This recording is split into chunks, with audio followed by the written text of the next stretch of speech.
Hi, this is Usha. Welcome to Rathod Science classes. Today in this lecture, we are going to discuss 7 topics which are very much relevant to UPSC. So first, let us have a look over the which of the topics we are going to discuss. So first topic we are going to discuss, it is about India's Plastic Pact. So it is not present in our today's newspaper, but it is from yesterday's paper. Okay, so in this article, we are going to discuss what is meaning of this Plastic Pact and what are the important things that are included in this Plastic Pact, and we are going to see when we got up with this India's Plastic Pact and what will be the significance, why we need this type of pacts, and also what will be the possible outcomes. So these are the some important things we are going to discuss from this topic, and this will be important from our environment and ecology point of view. And next one is we are going to talk about criminal records. Here Supreme Court said that within 48 hours political parties they need to display criminal records of their members of that political party. So actually this is not a new thing now. So in 2020 February itself, Supreme Court ordered political parties to come up with records, that is criminal records of members of their political parties, but it is not taken serious by number of political parties. So now Supreme Court gave 48 hours of time to those political parties to display criminal records of their members. So this article will be important regarding polity, so it can be added under criminalization of politics. So in this article, we are also going to discuss what is criminalization of politics and what are the reasons for this, and also what will be the impact of this criminalization of politics, and also what are the recent steps taken by Supreme Court mainly to prevent this criminalization. So we are also going to see all those things. And next one is 127 Constitutional Amendment Bill. So recently this bill passed. So this bill mainly talking about OBC reservation. Okay, OBC reservation. So what's the background? In 122nd Constitutional Amendment Act, so which mainly taken away state power. So again this bill talking about to restoration of a state power regarding this OBC reservations. Again this topic will be important from polity, which comes in the GS paper too. So in this regard, you need to revise one important case, that is Indra Sahani case. So already we discussed that case separately, right? So please watch that video. I think we discussed 10 days back, I think so. And now let us see next topic. Next topic we are going to discuss, it is about Ujjwala 2.0 scheme. So this Ujjwala scheme, it is not a new scheme now, but here we are coming up with phase 2 of this scheme. So this Ujjwala scheme related to LPG cylinders, and here this phase 2 scheme which is mainly focusing or benefiting migrant workers. This topic will be important from governance point of view. And now let us see next topic, that is survey tobacco use. So recently one survey released regarding this tobacco use, especially in children. Okay, and this report said that number of things regarding this tobacco. So which are the people mainly, which are the children, okay, age group they are going for this tobacco use. And we are also going to see some facts like, so what are the geographical conditions required for growth of this tobacco, and in which state we are going for this tobacco cultivation, etc., and what will be the uses of this tobacco. And this topic will be important regarding health. So how can we relate it with health? So you can relate what will be the effects or impacts of tobacco use on health. And this one is ratification of UNCLOS. Okay, so what is this ratification of UNCLOS? Actually, you know that in this month of August, here United Nations Security Council presidency will be given to India for 1 month, right? So because of this, in yesterday's lecture we studied that our PM addressed one debate regarding maritime security. So in this context, he mainly focused on this UNCLOS. And next one is vacancies. Okay, vacancies in tribunals and as well as courts. So there is increased number of vacancies in tribunals and as well as court. So what will be the impact? Okay, so that is given in this topic, and this topic will be important again from polity point of view. So these are the list of the topics now we are going to discuss. And now let us see one by one in a great detail. Okay, so first let us start with this India's Plastic Pact. So why it is in news? So if you see context of this India's Plastic Pact, so India's Plastic Pact, it is the first in Asia and it will be launched in September in collaboration with CII, that is Confederation of Indian Industries, along with WWF, that is World Wide Fund for Nature. Okay, so India's Plastic Pact is first in Asia and it will be launched in September in collaboration with CII, Confederation of Indian Industries, and World Wide Fund for Nature. And recently report published, okay, so this report mainly says that we need to close plastic circular gap. So this report suggested that there is dire need, there is an important need to make large scale global interventions, and we need to manage this plastic waste. So we need to manage this plastic waste, and it is utmost important now. So if you're talking about a plastic pact, so what is this? So first of all, let us try to understand concept of this plastic pact. So this plastic pact is nothing but a business-led initiative and transforms plastics packaging value chain for all formats and as well as products. So for all formats and products, so this business-led initiatives and transform the plastics marking and as well as packing value chain that can be seen. And this plastic pact that will bring together everyone from across plastic value chains. And also we are going to implement some practical solutions for this addressing of this plastic waste. And if you're talking about targets under this plastic waste, so we are mainly focusing on to eliminate unnecessary and problematic plastic packaging. So to eliminate this, we are going for redesign and as well as re-innovation.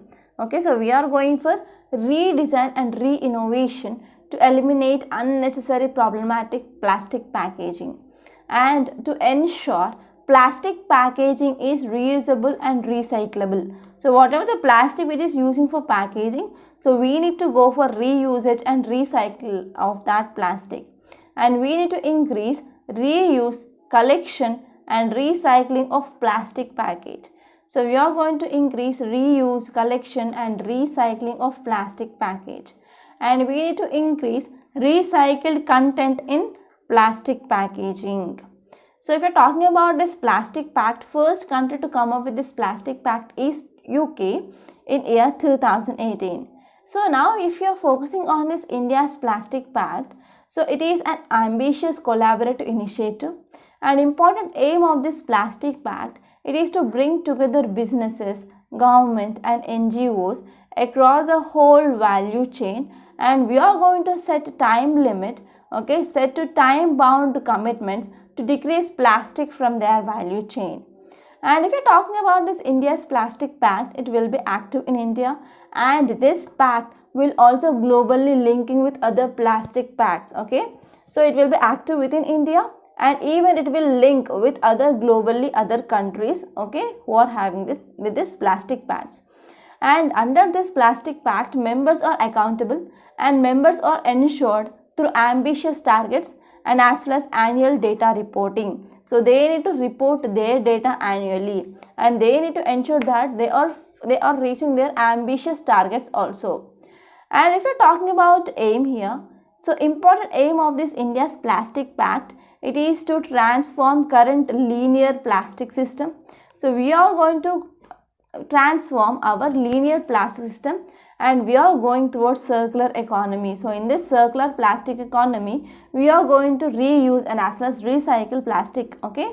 So here, whenever we are going for this circular plastic economy, what will be advantages? That will decrease the use of plastics, and we can retain value materials in economy for use in other products, and we can generate jobs, investments and as well as opportunities in this plastic system in India.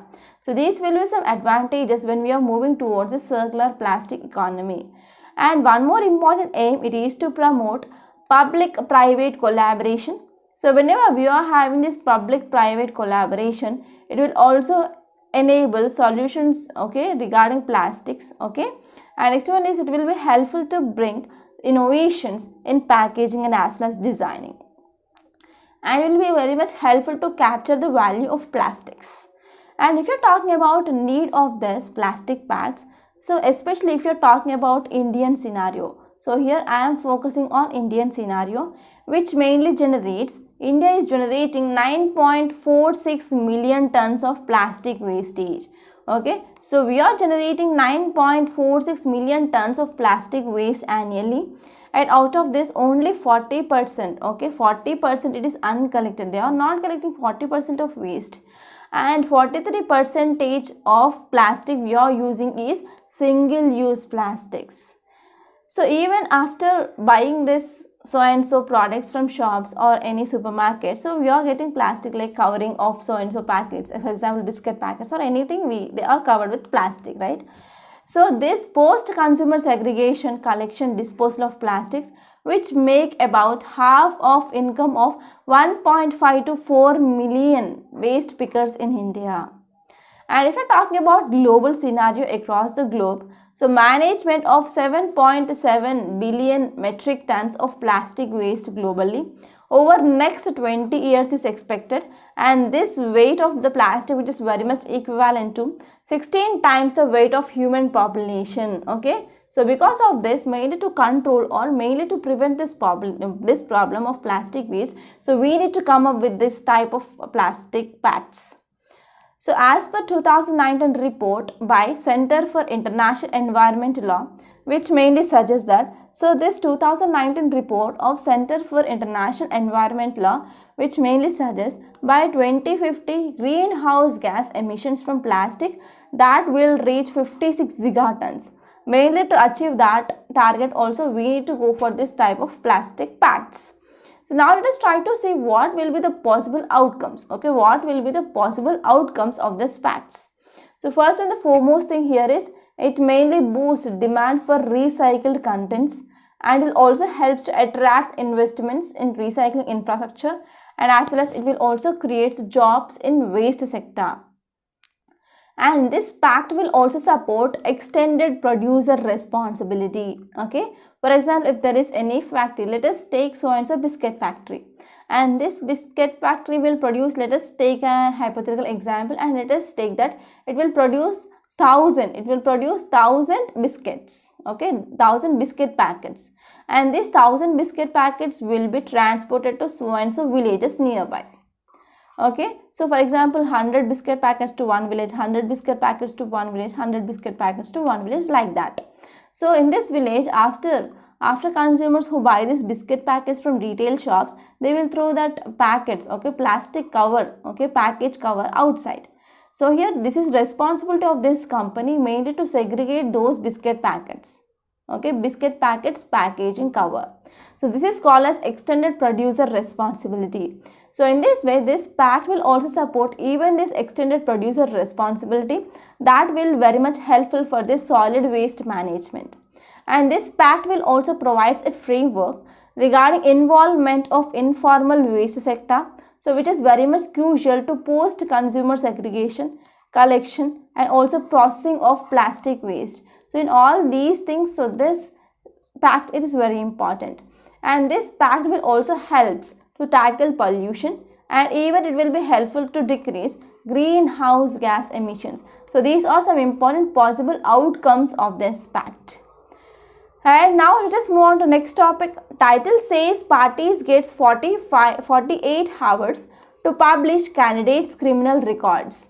So this article mainly talking about here now parties, political parties, they will get 48 hours to publish candidates' criminal records. So why it is? Because so Supreme Court mainly modifies its February 2020 judgment. So this topic will be important from your polity point of view, which mainly comes under GS paper 2, right? So if you are talking about why, because as many as 70% of candidates they analyzed from BJP and RJD in 2020 Bihar Assembly elections. So in Bihar Assembly elections, 70% of candidates they analyzed. So out of this, they found they are having criminal cases against them. So because of this, this is the thing which is, this is one important move which taken by Supreme Court. So now let us try to understand this article in a very great detail. First, let us see context. If you see context, it mainly says that Supreme Court warned Parliament that nation is losing patience. Supreme Court warned Parliament that nation is losing patience with advent of criminals in politics. So because of advent of criminals in politics, now nation it is losing patience. So even as it imposed fines on majority of political parties for covering up from voters the criminal past of candidates. So whenever they are not exposing the criminal records of their members of political parties, then it means it covering up, it is making some cover outside. Okay, so because of this, here Supreme Court, court imposed fines on majority of political parties. So even though after Supreme Court gave some directions from February 2020 onwards, so there are nothing much great advance that is seen in this regard. So here, because of this, court had directed political parties to publish criminal history of any of their candidates on home page of their website. So on their home page of website, they need to display criminal history of their members. Under caption, candidates with criminal antecedents within 48 hours of their selection. So after selection of that so and so candidate, within 48 hours, they need to disclose criminal history of so and so candidates from that political party in their websites. So this is context and some important details. And now let us try to see some basics regarding what is this criminalization of politics. So criminalization of politics, in short, I can say participation of criminals in politics. So whenever criminals are participating in politics, so this is called as criminalization of politics. So this participation of criminals in politics includes criminals, they can contest in elections and they can get elected as member of parliament or member of state legislative assembly. So why criminals are entering into politics? Because of some nexus between politicians and criminals. So this is meaning of what is criminalization of politics. And now let us try to understand what might be reasons. So first and the foremost reason here is lack of political will. In spite of taking appropriate measures to amend Representation of People's Act, here there has been unsaid that understanding among political parties. So because of they are not taking any steps to amend this Representation of People's Act, which mainly deters Parliament to make strong law curbing criminalization of politics. And second important reason here is there is lack of enforcement. There are several laws and as well as court judgments. They have not helped much due to lack of enforcement of laws and judgment. So due to lack of enforcement of laws and judgment here, so several laws and as well as court judgments, they have not helped much. And next one is narrow self-interest.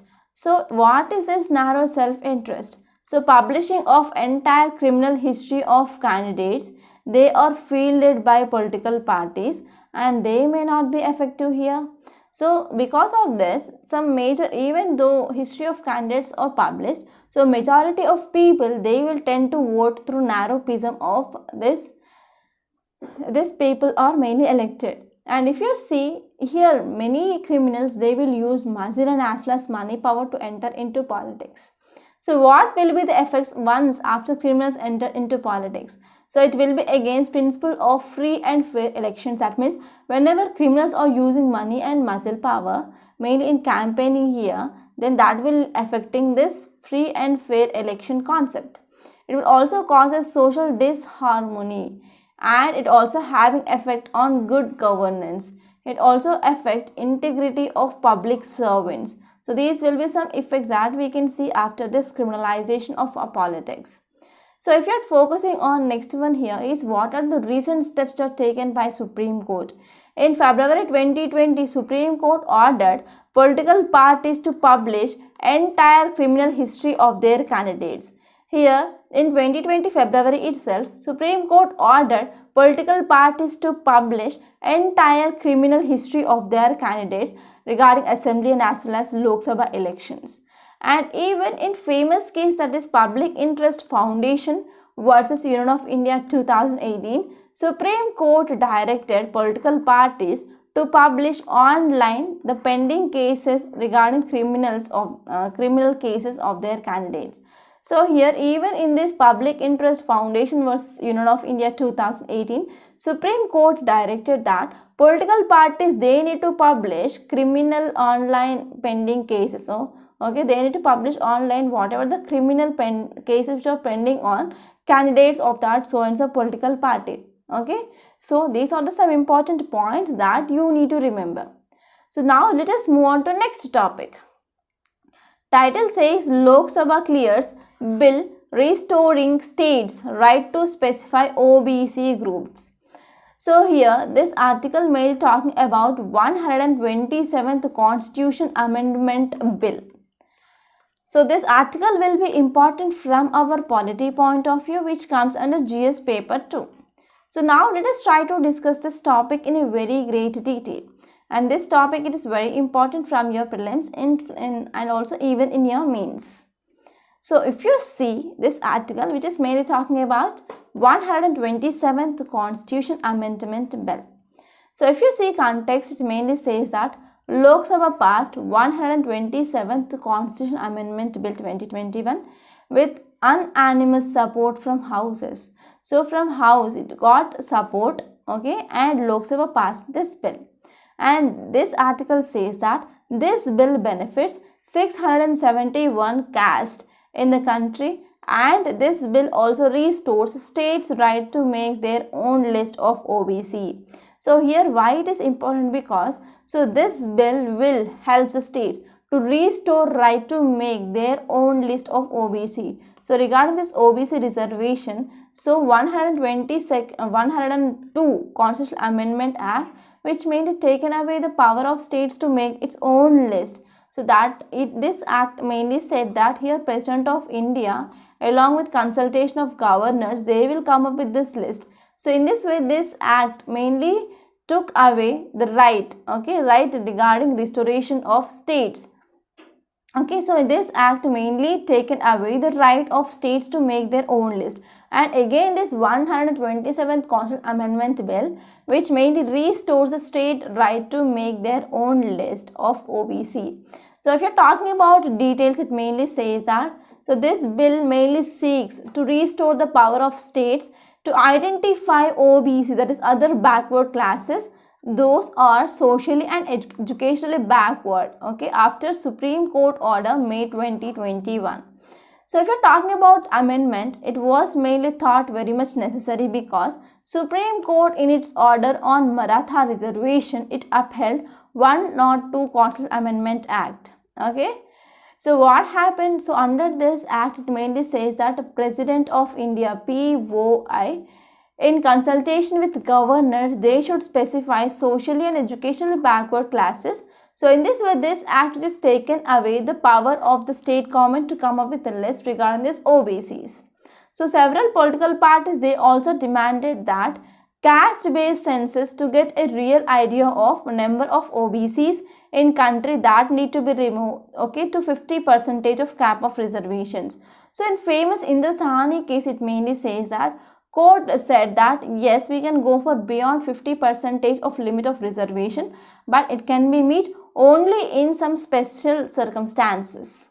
And if you talk about significance of this step, it mainly says that this 127th Constitutional Amendment Bill, it is one of historic legislation because about 671 castes in country, they would benefit from this.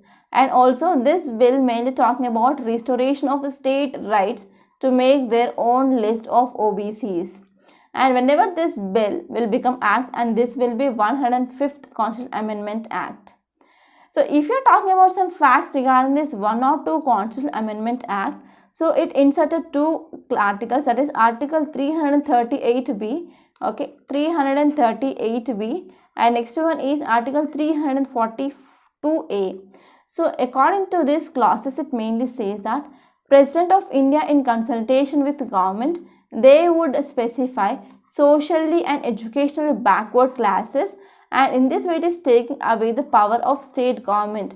And now this 127th Constitutional Amendment Bill mainly want to restore the power of states. So this is gist of this topic. And now let us move on to next topic. Title says Modi launches Ujjwala 2.0 scheme. So this article talking about Ujjwala 2.0, and this topic will be important regarding schemes, policies and programs of government, which mainly comes under our GS paper 2. And you can expect a prelims questions from this scheme for sure. Okay, every year you can get 2 to 3 questions regarding this schemes directly. So from this context you need to be focused. So now let us try to see important details of this topic. So if you see context, it mainly says that our Prime Minister launched second phase of Ujjwala gas connection scheme for poor.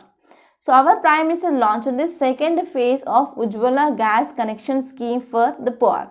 So this scheme would provide a biggest relief to lakhs of migrant worker families in country.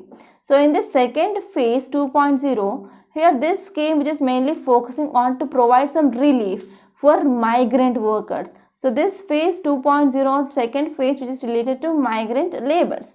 And now let us try to see some background regarding why we need this scheme. So if you are talking about India, in India, poor, they will be having limited access to this cooking gas, that is LPG cylinders. So here spread of these LPG cylinders are mainly seen in urban and as well as semi-urban areas. In rural areas, they will use firewood. And even according to World Health Organization estimates, it mainly says that about 5 lakhs deaths in India, which is mainly because of unclean cooking fuels. So due to unclean cooking fuels, we can see about 5 lakh deaths that are happening in India. And we can see most of the deaths are premature deaths due to non-communicable diseases like heart disease, stroke, chronic obstructive pulmonary disorder, COPD, and as well as lung cancer, etc. Because of indoor pollution. So this indoor pollution, which is very much significant for number of acute respiratory illness in young children. And if you're talking about details regarding this Ujjwala 2.0, so the union budget mainly said that in financial year 2021 to 2022, provision of additional 1 crore LPG connection under Pradhan Mantri Ujjwala Yojana scheme will be announced. Okay, so we are going to have about additional 1 crore LPG cylinder connections, and 1 crore this additional connections. What is the important aim? It is to provide deposit free LPG connections to low income families who cannot be covered under this first phase. So earlier in first phase who are not covered, so now in this second phase we are providing deposit free LPG cylinders to those who are coming from low income families. And along with the deposit of a free LPG connection, Ujjwala will also provide first refill and as well as hot plate. Hot plate is nothing but stove, which is a free of cost. And if you are talking about enrollment procedure, it will require minimum paperwork. And in this Ujjwala 2.0, migrants will not be required to submit any ration cards, but they can go for self assessment. And next one is Ujjwala 2.0 will help mainly to achieve this Prime Minister vision of universal access to LPGs.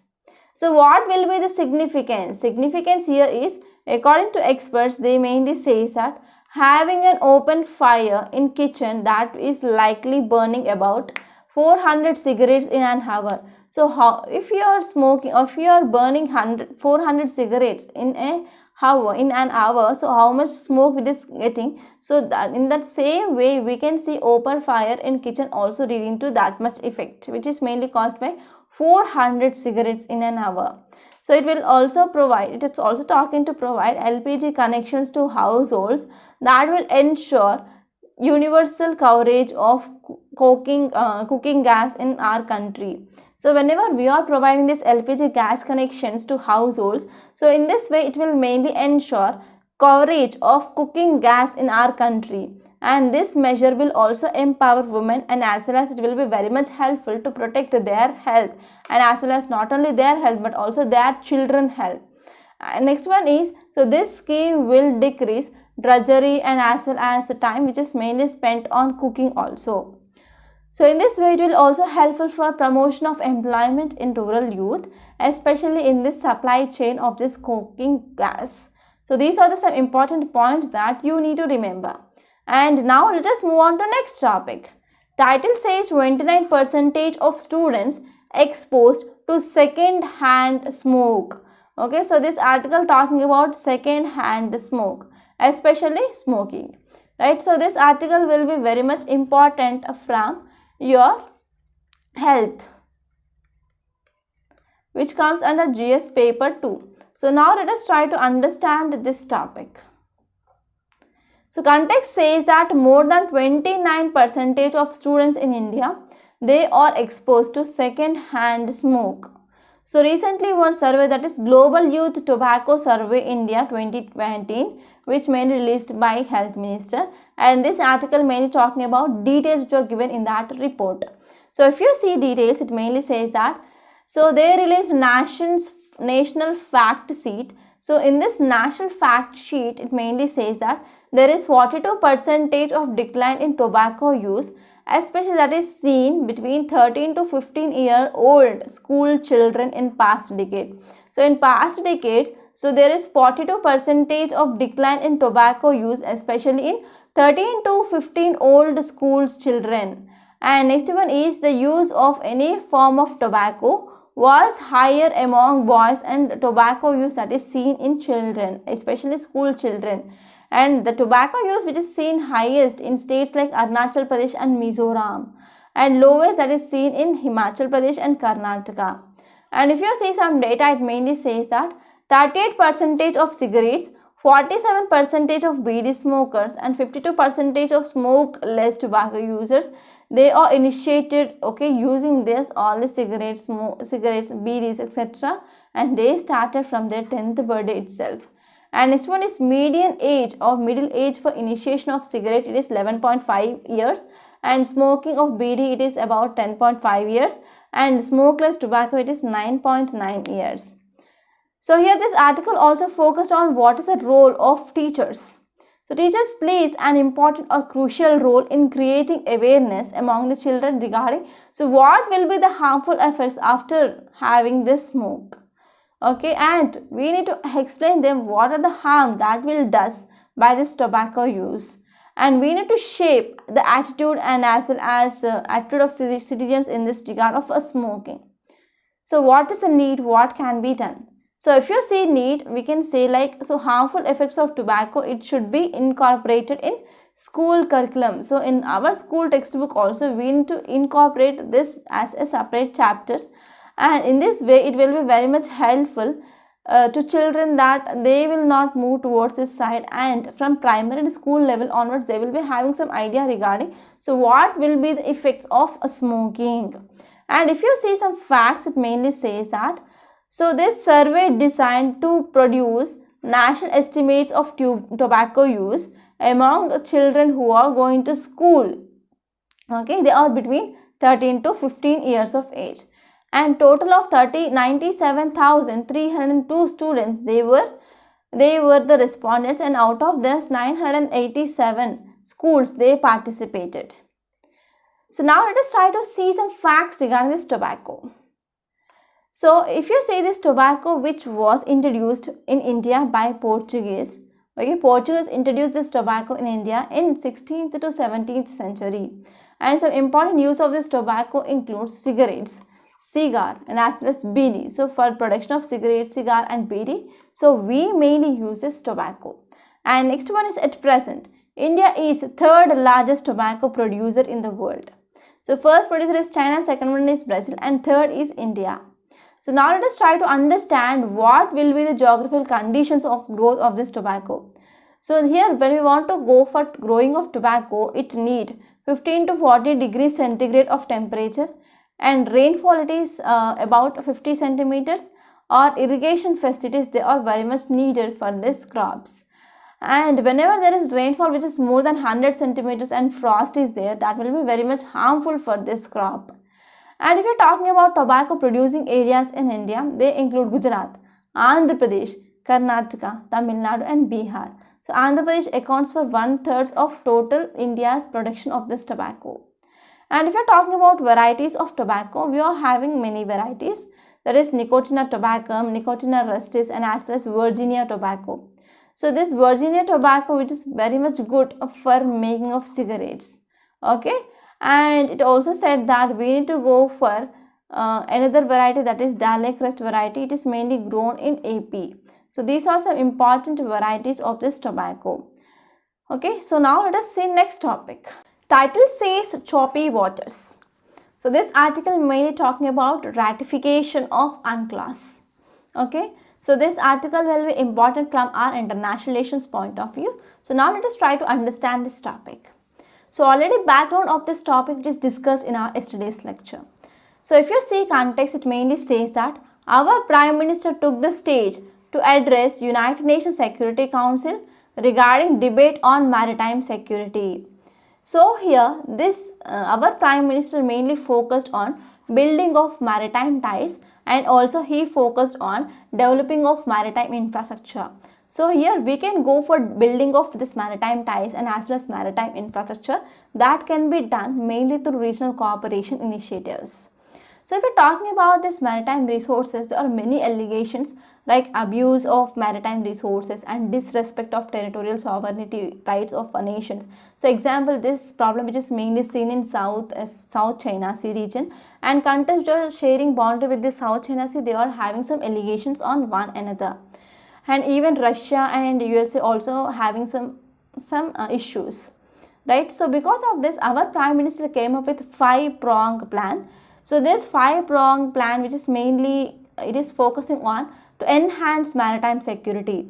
So this can be done through cooperation with different countries. Okay, and next one is we need to remove barriers of legitimate maritime trade, and we need to set out maritime disputes peacefully, and whenever there is any maritime dispute between two countries, so that need to be settled based on international law like UNCLOS. And next one is we are mainly facing some threats, either natural disasters or maritime threats. So here we need to address these issues in a coordination manner. And here he also focused on maritime environment and resources. We need to preserve those environment and resources, and we need to encourage responsible maritime connectivity also. So in this context, he said that we need to accept UNCLOS. UNCLOS, it is a mainly legal framework which is applicable to activists in the oceans, including counter illicit activities at the sea. And here in India, we are also having one more plan, that is Sagar Vision Plan. An important aim of this Sagar, it is to strengthen economic and security connections with regional maritime nations. And here this article said that in maritime area we are having many tensions in South China Sea, even in Black Sea, Kerch Strait, and as well as Sea of Azov, etc. So in Black Sea recently US went for a big exercise. So we are also seeing continuous aggressive actions against Ukraine in this Black Sea. So whenever there is any dispute that is happening in this maritime area, that will lead to disruption of trade, commerce, and as well as energy access. So now we are going to have India's presidency in this United Nations Security Council. So we are mainly committed for promoting maritime security and as well as to boost trade through sea routes. So in this way, finally conclusion says that New Delhi must faithfully advocate for ratification of UNCLOS by all major maritime powers including US. So this is gist of this topic. And now let us see next topic. So before that, I want to make a small announcement on this platform. So if you want to clear UPSC 2022, we came up with one excellent, highly beneficial and also highly economical course, that is current affairs package along with the mains answer writing practice. So how this course will be useful to clear UPSC 2022? So one thing you need to remember here is, before entering into examination hall, you need to know at least 1.5 years current affairs for sure. And this is right time to join this course to cover this 1.5 years current affairs in a comprehensive manner. And next one is mains answer writing practice. Many students ignore this mains answer writing practice. So they might be thinking like after completing NCERTs we are going to start that, or after completing some basic standard books we are going to start that. So actually the fact is, so syllabus it is very fast, so you can't going to complete that syllabus even before the day of exam. So because of this, you are not going to get sufficient time to practice this mains answer. So what is the cost you will be paid because of ignoring of this mains answer writing practice? Again, you need to start from first, right? So here in this course, we are mainly focusing on how to improve your answer writing skills. And next one is, we are also conducting prelims test on every Sunday, and we provide a video explanation part. So in this way, this course which is designed as per demand of UPSC. So finally, I want to say one thing. Please don't take this course as a choice. Try to join this course as soon as possible and achieve your dream of clearing UPSC. So details of this course which is given in description box, so please visit that once. And if you want to talk to me directly, you can call to this number 8074765513. Okay. Now let's come back and let us see next topic. So title says undermining justice. So this article is focusing on vacancy in court and as well as tribunals. So this article will be important regarding polity point of view, which comes under GS paper 2. So now let us try to understand this topic.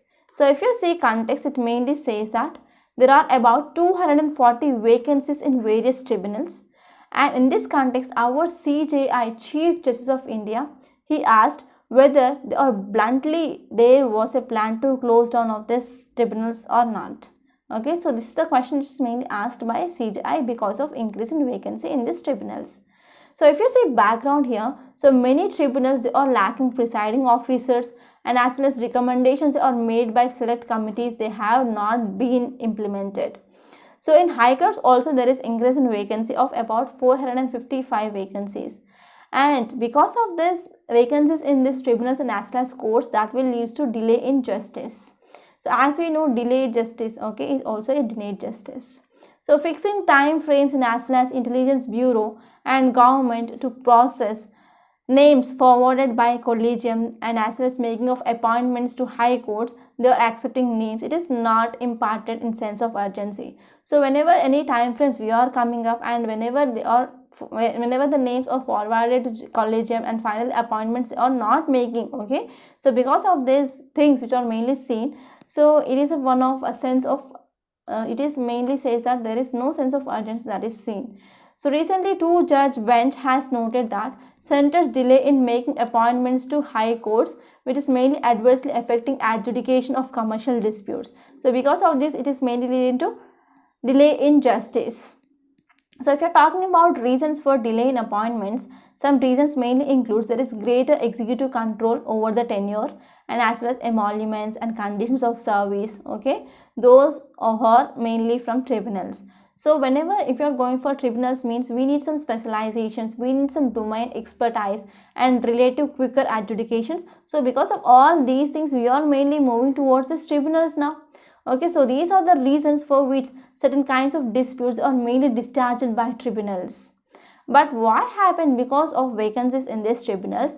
Now they lost their functionality. So now they are very much dysfunctional due to these vacancies. So finally government, they need to take into consideration and they need to come up with as soon as possible, they need to fill vacancies in these tribunals and as well as court. So this is a gist of this topic. So these are some important articles that appeared in today's Hindu newspaper. I hope you enjoyed this lecture. Please subscribe to my channel and don't forget to like, share and comment my videos. And don't forget to enroll to this current affairs package. Thank you so much.